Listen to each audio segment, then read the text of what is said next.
एक बार माता पार्वती जी ने भी अमरनाथ जी की गुफा में एक प्रश्न शिव जी से किया।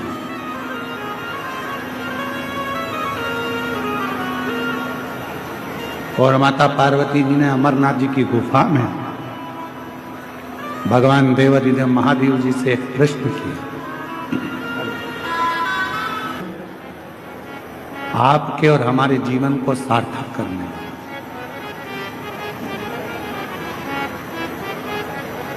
वो प्रश्न आपके और हमारी जिंदगी को आनंदित करने वाला है। शंभु माँ जगत जननी जगदम्बा अम्बा माता पार्वती जी भगवान शिव जी से प्रश्न करती हैं कि भोले बाबा,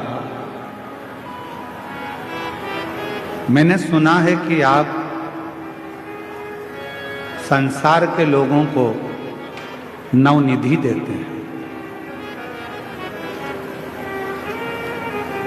आप संसार के लोगों को नवनिधि प्रदान करते हैं। इसलिए हनुमान जी महाराज भगवान शिव का एक अंश स्वरूप है।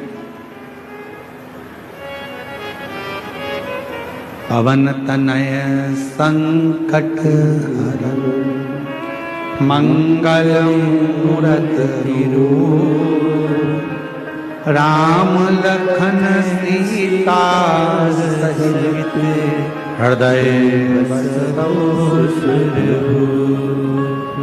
हनुमान जी महाराज भगवान शंकर का एक स्वरूप है।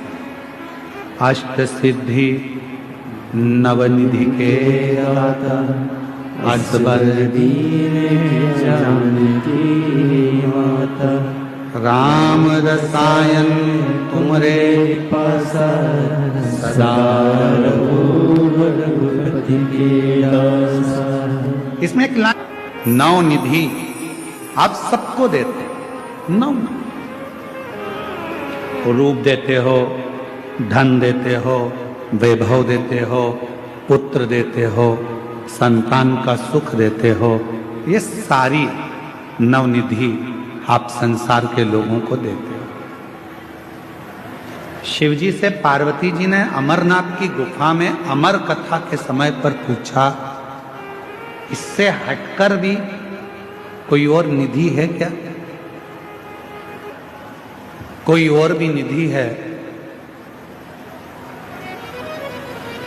शिव महापुराण की कथा को हमने जितनी बार भी अध्ययन किया या आपने और हमने सुना पढ़ा, शिव महापुराण की कथा कहती है तारकासुर के पास में दुनिया का सारा वैभव था। नवनिधि के अलावा भी कोई निधि है? नवनिधि के अलावा भी कोई निधि है? भगवान देवादिदेव महादेव ने कहा, पार्वती अमरनाथ जी की इस गुफा में आज मैं तुम्हें अमर कथा सुनाते हुए ये बताना चाहता हूं कि एक निधि और है। तो वो निधि कौन सी?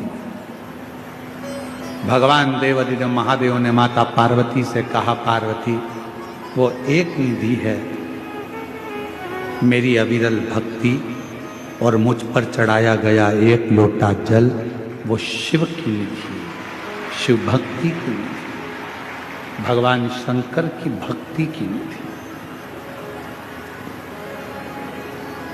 पार्वती जी ने पूछा कि वो निधि किस काम आती है? किस काम आती है? नौ निधियां तो काम में आती ही हैं, पर ये जो निधि आप बता रहे हो, आपकी भक्ति की निधि, आपके भजन की निधि, आपके स्मरण की निधि, आपके कीर्तन की निधि, आपके मंत्र जाप की निधि, वो निधि किस काम आती है? भगवान देवादिदेव महादेव ने कहा, सुनो पार्वती, मैं आपको इस अमरनाथ की गुफा में अमर कथा के साथ में वर्णन करना चाहता हूं।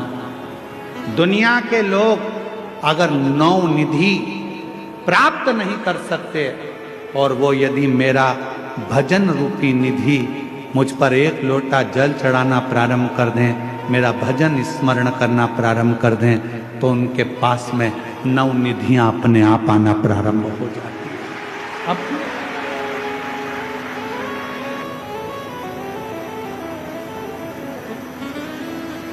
कुछ मत करो। कई लोग कहते हैं हमको मंत्र नहीं आता, मत जपो। कोई कहता है हमें तप नहीं आता, मत करो। कोई कहता है हमको साधना नहीं आती, मत करो।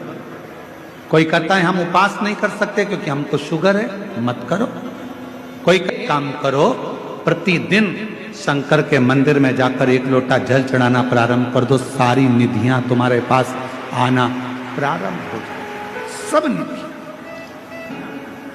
नव निधि से बड़ी भी एक निधि है, वो परमात्मा की अविरल भक्ति, परमात्मा का भजन, परमात्मा का स्मरण, परमात्मा का मंत्र जाप, श्री शिवाय नमस्तुभ्यम, ये वो निधि है